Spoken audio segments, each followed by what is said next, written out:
Imagine a phone call in the stillness of the night. You answer, and the voice on the other end is unmistakable, but it just happens to be someone who is dead. A trick of the mind, or a glitch of the system, or something more profound. Time to take that call here on Things Visible and Invisible.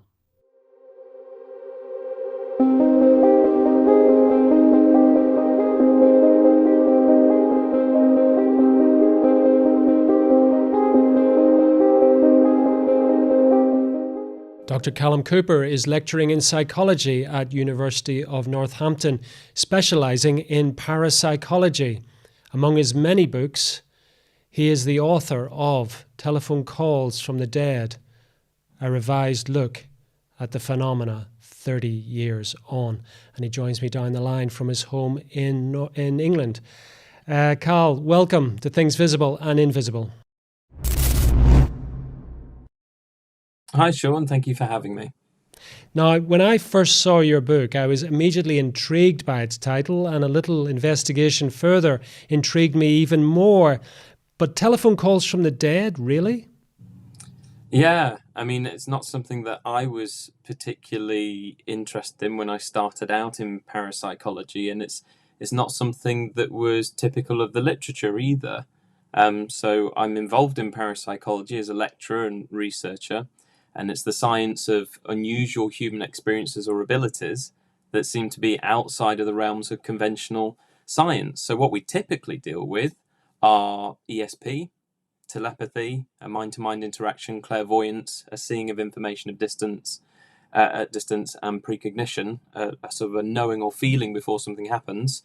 Psychokinesis, manipulating things with just the mind alone, so bending metal with your mind or influencing people, and then all ideologies of life after death as well. But typically within that, we think of ghosts and mediumship and reincarnation and poltergeists and hauntings, not strange telephone calls. That's not the first thing that we think of, but they are a subcategory. So in my early studies, I just stumbled across some accounts that were being reported in the news, and also eventually a book that was co-written by one of my favourite authors in parapsychology. So that's how I fell into that topic. Well, let's start with that. I mean, this sounds like a good ghost story itself. You stumble upon some forbidden research in a library late one night, and it opens up a whole Pandora's box. So who was this author? What was this book? When was it written? And when did you discover it? Well, it was a slow process. I kept going to the library avidly as an undergraduate, even though I should be reading on a variety of topics of psychology. I was forever going to the parapsychology section because that's what fascinated me the most as an undergraduate. And one of the books I took out one night while I was doing my laundry in the halls of residence, and it was a perfect time to go reading, was a book by Raymond Bayliss called Apparitions and Survival of Death. But the foreword in some of his books was by D. Scott Rogo. And I eventually realised that these two collaborated very heavily together, especially with studies of electronic voice phenomenon, which is the alleged recordings of anomalous sounds, bangs, raps, scratches and voices, when you were recording, seemingly there was nothing there, but on playback you hear it. And I was looking at the time, the main news outlet on the internet, and as an undergraduate we were all starting to use the internet very strongly for our work. MSN News was the main thing. And there was a news report of a train collision in California of a commuter train and a freight train, and someone had been caught in the wreckage, and it advertised in the outlets, the news outlets, of a phone call from the dead. And it was a man called Charles Peck travelling home to his family. They believed they'd had repeated calls from his phone during the time that they were searching the wreckage. And so they discovered this, that, the train had crashed and it was all live on the news. And so they were yelling down the phone, "Don't worry, Dad, rescuers are coming," even though they could only hear static. And when they called back, it just went to voicemail as though the phone had been switched off or the battery had died. And eventually at 3:30, something like that in the morning, they found his body. He'd died on first impact and the phone was never recovered. Now, the skeptic in me just says, well, it's been smashed, it's been crushed, it's pressing against something. It's repeatedly calling the last people in the call register, which are his family, because he's on the way home, until it just dies, the battery drains. But as I'm reading that, I'm looking into more stuff by Rogo and Bayliss, and discover through searching for secondhand books on the internet that they did one called Phone Calls from the Dead, which was published by Prentice Hall in 1979. And there were loads of copies of it. No one was interested in it. I got it very cheaply as a second-hand book. And I ordered it. It came through the post, and I didn't even read it. I just threw it on the pile. But I probably ordered that first and then realised this news outlet, and then went, ooh, and then went back to the book, and then I read it cover to cover. And I started searching the parapsychological literature, every journal and magazine I could find in the last 100 years or so, and found there was very little, almost nothing on this topic besides what they brought up, and a brief study in Italy in the 1980s by a medical doctor and parapsychologist called Dr. Massimo Biondi. So that's all I could find. So I thought, now's the time to see, are there new cases, emails, text messages? Has this phenomena advanced? Are people still thinking they're having strange telephone experiences? So that's where it all started. Well, you've set it up wonderfully, and we're all on the edge of our seat now, Cal. What did you find next? Well, all I did initially was just reach out on what social media was like at the time for anyone that could relate to text messages and mobile phone instances. And I found that as I dug through the literature, there were the odd bits in local news where people had lost someone, and then they'd had a text message from them that had no sender number, no date attached. It was just a message with similar words and phrases the deceased would use. And then it would have the creepy element that they'd been buried with their mobile phone. People had put items belonging to them inside the coffin and they'd been buried. And then they had similar instances where they went home and had got a missed call on their phone and go into the house, but they're the only one in the house, and the missed calls come from their landline. So it had to be the home telephone, but no one's home. They're the first ones to come back, and they've literally just had this as they're putting the key in the lock, associated with the whole coffin and the mobile phone being in there. So they were starting to stack up all these strange occurrences that was going on. So I did some initial articles on this, some on text messages and some on general phone calls. And then I realised now's the time to probably start doing another study. I was down in Portsmouth a lot at the time on the south coast of the UK, and had a very good friend who owned a number of pubs around Portsmouth, so he knew a lot of people, he had good contacts, and he said, hey, you want to go to Tricorn Books? They're a small independent publisher in Old Portsmouth. They'd love this kind of topic. You should think of expanding your articles into another study that's perhaps another book. Because the original book is essentially a study by Rogo and Bayliss. They looked at 50 cases of strange telephone calls and analysed them.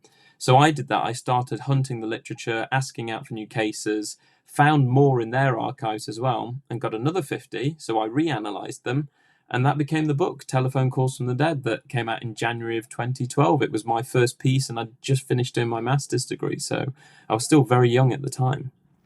Talk to me a little bit about, because it's interesting, you are an academic, your daytime job is a lecturer at a university. Talk me through your sort of research methodology when it comes to something like this. Well, it's very specific for parapsychology, where when you've got things like this, they're called spontaneous phenomena. And so by their very nature, they're just going to occur without you knowing. It just happens. So no researcher, scientist, parapsychologist is there at the time that these things take place. They are past tense. And that's why following paper trails, learning to follow up with eyewitnesses, understanding about eyewitness testimony and the strengths and weaknesses of it, gathering as much information as you can on all the possible, misperceptions that could take place in these cases, until you've just got one nice case study where you've looked at all these strengths and weaknesses and gone as far as you possibly can. And then you start to build that and get more and more cases. So that's what I was doing. It was a case study approach, spontaneous case collection approach. And then you get a good set of data. Some are really strong, some are really weak because you're just lacking in so much information, and you can't get any more because you've got no access to those witnesses. They may be so old and you're sticking them with new cases. But then you subject them to social science research methodologies and analysis. So for this, you could do a content analysis, which is looking at a number of cases, and you could potentially binary code, okay, were there a number of people there when the telephone rang, or was there just one? If there was a number of people, I'll put 1. If there was just one person, I'll put 0. So you start to binary code every element. Did the voice speak to them first, or did they speak first and say hello, 1 or 0? And so you start to have a big spreadsheet of everything that's going on. For me, because I got another sample of 50, it was more manageable to do what's called a thematic analysis. And that's where you read the cases over and over again and start to make notes and what we call codes and get familiar with them. And then those codes, you start to look at them. You could put it on a big piece of paper or this software now that's really good to do this. And you start to group them and create themes, and then explore these themes and how strong they are and how well justified they are, and also whether they include sub-themes as well.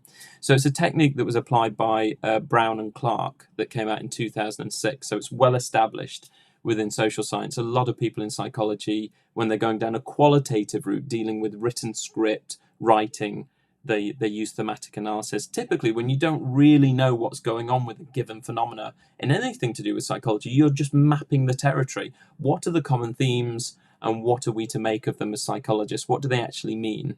So doing that gave me categories of different call types, just like Rogo and Bayliss found. And we'll go into those categories in a moment. But before we do, Cal, I just want to ask you, I mean, did you actually speak to some of the people who had experienced these ghostly calls? Yeah, some of them I spoke in person. Other ones would be phone calls as well, or emails. And then the rest would be letter correspondence, but they'd send me cassette tapes, sometimes of even voicemail recordings that they'd had. So I was getting the old kind of voice machine cassette tapes being sent to me to listen to what they'd allegedly captured after someone had died. Wow. I know we're talking generalities, but was there a common kind of thread that you found with these people? I mean, first of all, and forgive me for asking, but were they believable? But secondly, what was their sort of reaction to this experience?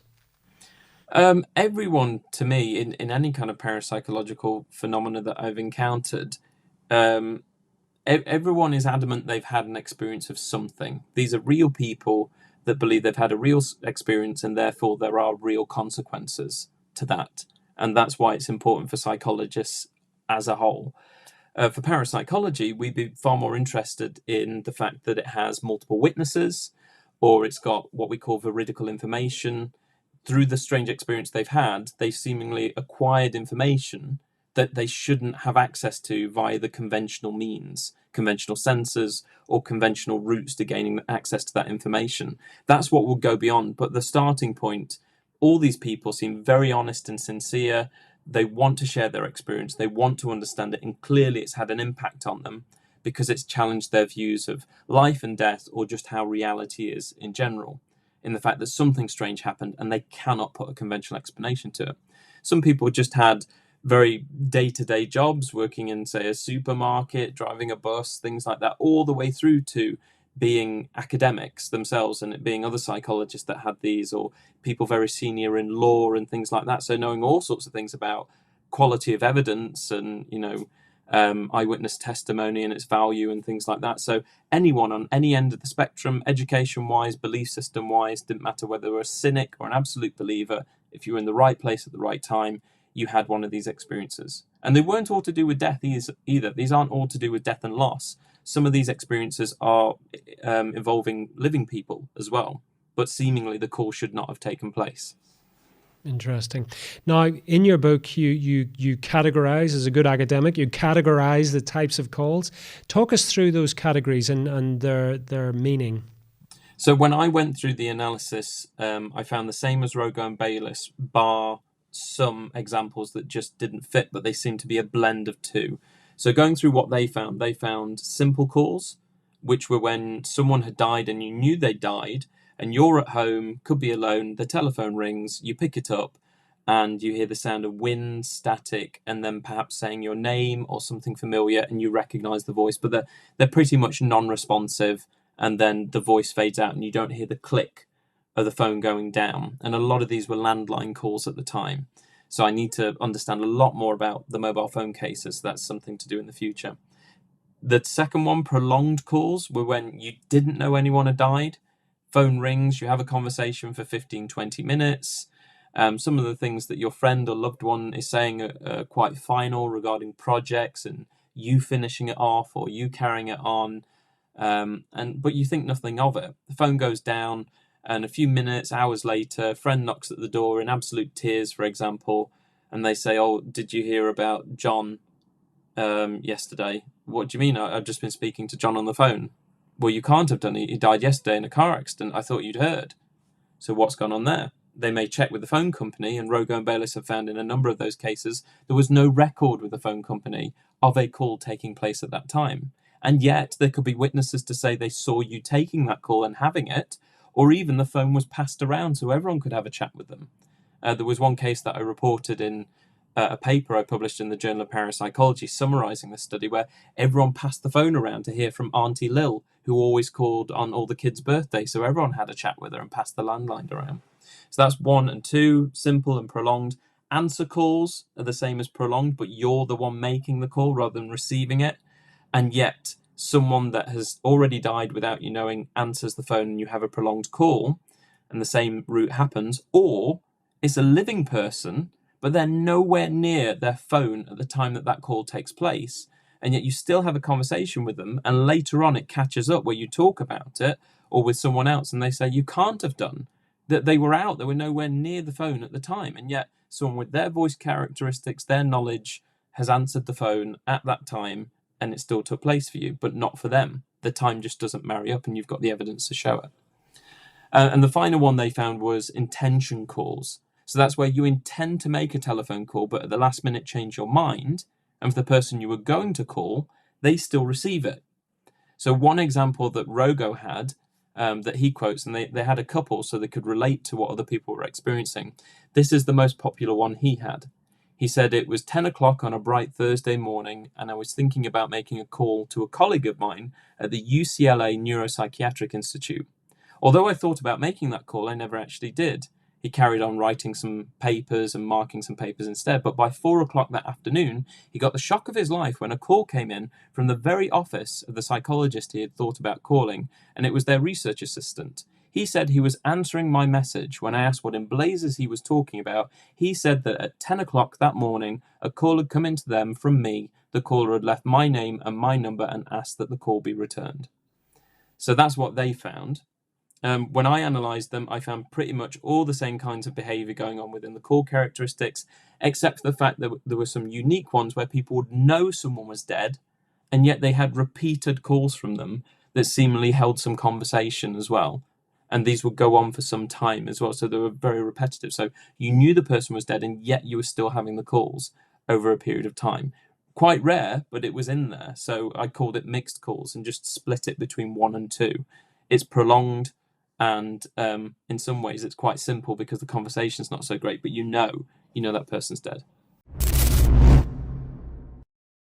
Yes, I remember our conversation well. Paracoustics is a term that was created by Steve Parsons. He wanted to push using this. And essentially, when we look to the phrase para, like with parapsychology, it means beyond. So beyond psychology or beyond current psychology, the same as when we've had paraphysics and paranthropology as well, which have typically used these.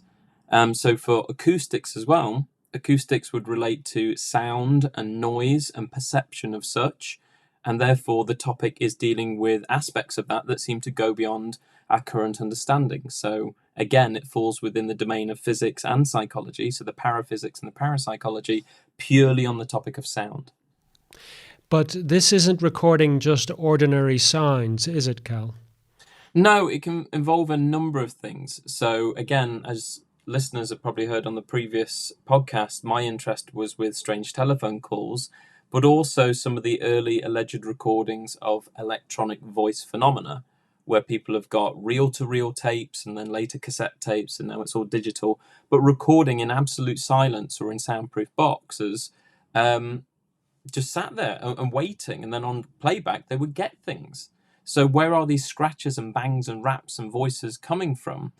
And this started to really fascinate the ghost hunting community. Parapsychology wasn't particularly interested in it, but there were a few people that were focusing their attention on it over time. Dr. Konstantin Raudover, Raymond Bayliss was particularly the first one.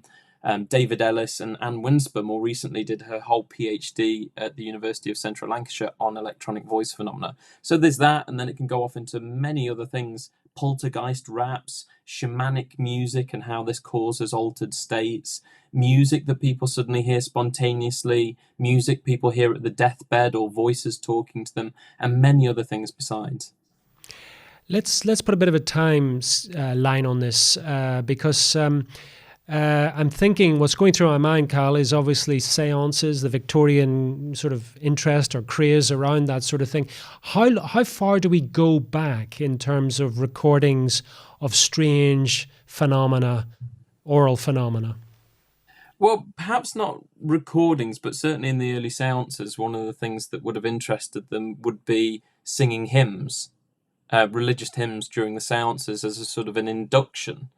And it's really good when you look at the psychology of things, because when we do things like a relaxation technique or the Ganzfeld before experiments, we have someone in our ears on the headphones telling us to stretch our arms and legs and relax and, hold it, 5, 4, 3, 2, 1, and release, and feel all the tension go. And you're just following this voice, and it's starting to induce you into that nice altered state of consciousness between going to sleep and staying awake, which we call the hypnagogic state. So if you've got people sat in a parlor seance around a table, knowing that the idea is going to be for the next hour or so that we're going to communicate with spirits of the dead, and preferably your relatives if we can bring them forward, and they've got red lighting or low candle lighting and everyone's holding hands, initially starting with that harmonizing together with hymns, with closed doors and windows and the acoustics just staying in there and it resonating, that's very, it's beautiful, but it will kind of start to induce that altered state. Other things they could have done was put this on a gramophone, and then later on psychophones as well, which were smaller versions that used the wax cylinders that are essentially also our first dictaphones, because you could put them on reverse on a blank cylinder and speak into the trumpet and record things. So there's the starting there of paracoustics potentials kind of coming out by seeing how the seances use them. But I don't think they particularly realized what impact they were having on their own psychology by doing this, and what altered states they would cause. Particularly for people that we would now define as highly sensitive persons that would really give way to this, and the suggestibility, people that would be really good for hypnotic inductions and things like that. So paracoustics is not necessarily dealing with the supernatural per se. It's dealing with sounds that have some sort of effect upon human beings, sometimes unexpected effects. Yeah, even the telephone calls from the dead. I mean, my approach was purely what's going on in terms of the psychology, and it's like panning for gold. So once we've gone through all the dirt that we're familiar with of conventional psychology, what's left? Are there any gold nuggets? And with paracoustics as a topic, and also the book that I co-edited with Steve Parsons, it's an anthology. You don't read it all the way through. You pick and choose the chapters that interest you as a field guide to dealing with these various aspects of the phenomena. So our main interests as we start that are a chapter on the physics of sound, which Steve dealt with, and a chapter on the psychology of sound to understand what do we actually know about how sound and noise are created and then processed by human ears, the biological ears and the biological brain, and processed. How does that actually work? So we're balancing between two topics. Parapsychology I've defined before, which is the science of strange experiences and abilities that seem to go beyond what science currently understands. But even then, a parapsychologist knows what conventional things there are to look out for. But there's anomalistic psychology, which is purely interested in what do we already know about science and psychology that can produce effects that will make people think they're having a paranormal experience. It's really interested in that and how beliefs influence this and everything else. So we're balanced between the two, and paracoustics is really taking that approach of holding the hand of parapsychology and anomalistic psychology and saying, what's creating these experiences? So there's got to be a conventional explanation first. There surely has to be. Let's try and find it best we can and then see what's left. It's really interesting what you're saying, Cal, because paracoustics could really be used either by the true believers or by the skeptics from what you're saying. I mean, it's a scientific inquiry which is trying to understand the basis upon which these experiences are taking place. In some ways, is it a tool to debunk certain things that people may immediately default to as supernatural? Yeah, because there are some aspects within paracoustics that just aren't obvious. So the main topic that Steve kind of is involved in, that I suppose was the springboard to doing this, his main interest is in infrasound. Now, the researcher that was more well known for that originally was a guy called Vic Tandy, who was involved in being a technician for psychology at Coventry University. And he discovered, when going back to his workshop one evening, he did sword fencing, and he found in his workshop that sometimes he felt a bit of a sense of presence, maybe felt a bit sick. But he noticed one day that the fencing blade was wobbling on the table, and he discovered it was from a ventilation system, a ceiling fan in the workshop, and it was creating low frequency sound. So that's infrasound, it's below 20 hertz. And people from that used to think it was a standing wave of 19 hertz. It even led to ghostly horror films called 19 hertz and people mentioning this. But it's not as simple as that. When I speak to you now, my sound waves from my mouth are coming and hitting the computer screen and bouncing back and then off the walls in this room. The same as when you're in the bath and you slap the water. Well, where's that wave going to go? It will only go as far as the end of the bath. It doesn't then stop. It hits the bath and then comes back again. But it's weaker because it's not being propelled by another slap of the water. But it can be. And that's what infrasound is like. It's naturally occurring. Sometimes we can create it through train systems and lorries on roads and things like that. London Underground is a massive infrasound hub. But when you're in that environment with this humming at a level that we can't hear with our ears because it's so low, it sure enough affects our bodies still because we're in it. And so that's creating such a subtle vibration that can make the hairs on the back of our arms and neck stand up. It can make us feel sick. It can give us a sense of presence in the room. It can even vibrate our eyeballs within the eye sockets and give us a spontaneous smearing of vision, making us think that maybe in that haunted location we've seen the ghost of the white lady or the grey lady and blinked again and it's gone. So it can create very subtle phenomena. And our first thought is not low frequency sound. People don't think that way. If you know the building's reputation for being haunted and you see something that's like that or have a feeling, you will start to question what other people have said rather than breaking it down to all these aspects of psychology or physics. From what you're saying, Cal, about the effects of sound on the human psyche, on the human psychology, I'm surprised that certain government agencies haven't been keener to access your research or your discipline for their own nefarious ends.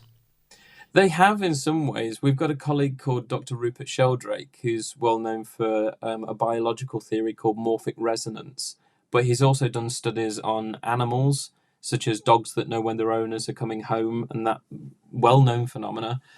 Staring detection, when people in a public place get a feeling that something's not right and they turn around and they spot someone's been staring at them. Even worked with a telepathic parrot who seemed to have seemingly excellent accuracy. He's had a few visits from government agencies and so forth. There was also the well-known Stargate program, in which soldiers were trained to a large amount of money that was pumped into it to be essentially psychic soldiers. They were remote viewing. They were seeing information at distance, which in parapsychology we'd also call clairvoyance as well. So government agencies have been interested. We do mention in Paracoustics that sound waves have been taken advantage of for things like riot control. So you may have seen in riots the police using water cannons on the back of trucks to target someone that's vandalizing or being violent towards someone and knocking them down. That they have similar devices as well, where you can target someone in a crowd and send a pulse of sound waves towards someone and knock them out. And it's fascinating to watch. So you can manipulate sound waves in such a way for riot control and controlling people and manipulating them, not necessarily for any information exchange, but yeah, we know pretty well how sound works and how we can actually use those waves in some way as well. You're making me wonder as well, Cal. There's a lot of discussion today about the environment we live in, especially in cities, and the need for, healthy environments with trees and plants and gardens and all the rest. But I'm also assuming that noise, and there's obviously noise pollution we talk about, but I'm thinking that from what you're saying, that we probably need to pay more attention to the effects of noise upon human beings, especially in metropolitan areas. It's interesting that you say that and you focus on the word noise rather than sound. And when I looked into the psychology of sound, because it's not my niche, I jumped on board with Steve wanting me to help write Paracoustics. And so I had to do the sound aspect as a psychologist and introduce it. So I had to do my own research. And I found that it was typical within the psychology of sound and the study of sound perception that sound and noise are separated. So noise is considered as something that is offensive to us and we don't like it, and it can upset us, it can scare us, it can be sudden, it can be loud, it can be unexpected. When someone drops some pots and pans by accident in the kitchen, a balloon suddenly pops at a kid's birthday party, some sort of bang. These are all things that can activate the flight or fight response and that adrenal cortex and the adrenaline around our body very quickly, because it's usually suggesting danger when it's a sudden loud crack bang. Sound, however, are usually things that please us because they're the things that we expect, but we don't mind their chaos, such as hearing the leaves on a tree when the breeze is blowing, going to a beach and shutting your eyes and just hearing the waves crashing on the shore. We know it's a safe sound, even though we can't predict the next bit, but it's lower level and it's not so sudden and it's constant and it's expected. Just the same as falling to sleep because someone in the room is having a conversation and you know it's a safe space, but it's soothing knowing you're in safe company rather than someone shouting and having a blaring argument. So yeah, noise pollution is such a big thing, and respecting your neighbours and so forth, because everyone deserves to live in peace and a calm environment. So you do have to pick and choose your times. Even the police and other emergency services, there are curfews on using the sirens after a certain time at night. You know, not all the emergency services comply to this depending on who's driving, but it is a good rule because late at night there's going to be less traffic, and so long as you've got the blue lights flashing, your need to use the sirens to actually tell someone emergency, get out the way, is junctions and roundabouts and built up areas and things like that when you know something could suddenly come out. Other times though, you've got to be cautious of those noise levels and what that's going to do to the community. Absolutely fascinating. In terms of sound, Cal, we also communicate through sound. You know, that's something which human beings do. Is there anything in your researches where you have found unexpected communications? I know the last time we talked about telephone calls from the dead, but is there any kind of sort of, not exactly a heavenly choir, but something akin to that in your researches? I suppose the unexpected communications are things like Dr. Melvin Willen wrote about, and Clay Foley as well in the book, which are the sounds people hear on the deathbed. And they can sometimes be musical as well, which is really unique, that they're not just hearing a conversation from a deceased loved one or someone they think is in the room, that there's rhythm to it and there's music that they can describe. So where's that coming from? Or is the dying brain just simply kind of accessing a memory of a particular piece of music? But you can also have this, as Clay Foley wrote about, in a non-dying scenario. And Scott Rogo wrote about this in his very first books called NAD, which was to do with otherworldly music of the spheres, where a lot of people had spontaneously heard music, but there was seemingly no source for it either. They even joked about it in Dad's Army. I watched it again recently, where Corporal Jones, who was meant to be the oldest one of the platoon, he was trying to tell the rest of the platoon something, and the vicar had to hold his choir practice in the office because the Home Guard were using the hall. And suddenly, as he's talking, he hears the choir singing, and he goes, and I was then, and everyone goes, "Are you all right?" And he goes, I think I'm going, sir. I think I'm going." And they said, "No, it's the choir." And he goes, "Well, if that's how you go, I like it. Just this beautiful angelic music taking you away. So some people could relate to it, and it became quite a common thing to think that, you know, that you'll have these takeaway apparitions. The angels will come forward and sing you off into the afterlife. So those are the unusual ones where, you know, again, it's spontaneous. You're not expecting it. A music, sound, singing, choral sound comes out of somewhere. Absolutely fascinating. What about the situation, Cal, where people do have unexpected communications? I mean, we looked the last time we spoke, or we were discussing the whole phenomena of calls from the dead. You alluded to it earlier as sort of the sense that that people can have of being here before, déjà vu, or that they feel like somebody's looking at them. Are there kind of acoustic equivalents to that sort of phenomena that all of us experience in different ways, but we're probably not conscious that this is a para-acoustic experience? I think probably only in what I just mentioned, really, in the fact that some of those instances of the spontaneous music, people just think that it's something nearby, you know, a neighbour playing music or something like that. And it's only after the event, in following up and saying to your neighbour, "Oh, what was I really liked that. What was that music you were playing earlier?" And knowing that there was no one possibly nearby that could have done it other than your neighbour, and them saying, I wasn't playing anything, I wasn't in earlier, I've only just got in like yourself. And then wondering, where's that actually come from? Just like I've mentioned with some of the telephone calls, where if you don't know something's happened, it's only later on things are going to fall into place and realise, well, where did that come from? It happens with some ghostly experiences as well, where you might go to an English heritage or a national trust or some old property, and you're going around and you speak to a tour guide dressed in some sort of old clothing, and they give you a really good kind of informational overview of the room that you're in and what's known to have happened there over time. And you go back downstairs to reception and say, I've had a wonderful time. That person in, the costume, the reenacting costume, that's lovely, really, really informative. And say, we've got no one in period costume. What are you talking about? The staff member in room such and such, we've got no one up there. And then realising that you've just spoken to someone who categorically is not there, categorically is not in costume, but you may find out, well, people have seen a person up there over time relating to how you're saying that they were dressed.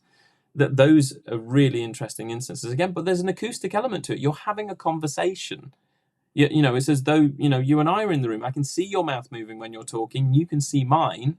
So we must be here. But it's only after the event that someone is telling you categorically, no, you did not, because that's not possible. We've not had those people there. No one's in that room. So that's the only thing I could relate to the question you've just posed. Now we're coming to the end of our time together, Cal, and I suppose one question still bobbing around my mind is, have you had any para-acoustic experiences? Not acoustics. Some instances where we'd gone to old buildings and there was movements of objects, and when they were picked up, they were hot, like rock that had been thrown out of the darkness, and there was no one over there. And a couple of instances where I dreamt of things before they'd happened, and one was a trip to Madame Two Swords, long before I even knew anything about Madame Two Swords or what was in there or what you could experience. So no, I've not had the strange telephone calls or anything like that, but I did have a text message once where it was a good example to show how these things can occur but have conventional explanations, because it was a girlfriend long ago, and I was waiting on a train platform, and I got a text message from her saying, oh, that'd be great to go and see that film later tonight at the cinema. And I thought, well, that film's been out for over 3 years. What's that about? And so I texted her back and she said, what's this text? And I said, you've just texted me asking to go and see a film, this one. And she said, oh, that was several years ago when we were dating.